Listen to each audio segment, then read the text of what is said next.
Some of you might have started eating back out at restaurants. A new study from the Centers for Disease Control and Prevention in the age of COVID-19 might cause you some apprehension. On your sides, Kaylee Tracy explains the study's findings. Restaurants along the First Coast have put into place safety protocols so customers can dine in. But a new CDC study found COVID-19 cases may be connected to eating out. It's not completely surprising, to be perfectly honest.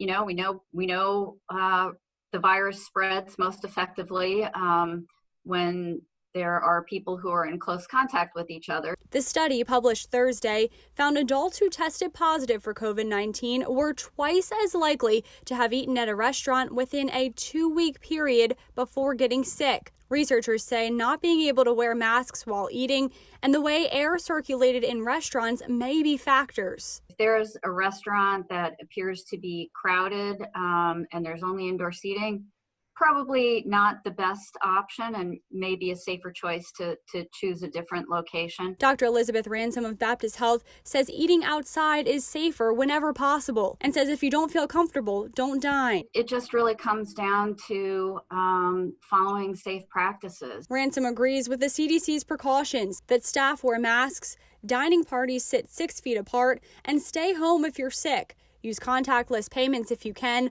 Also, continue to wash your hands frequently and thoroughly. For all of us, it's important to be vigilant, still be very, very careful. This is a dangerous virus. There were limitations to the study. It looked at just 314 symptomatic patients in 10 states and did not specify if they ate inside or outside. Kaylee Tracy, First Coast News, on your side.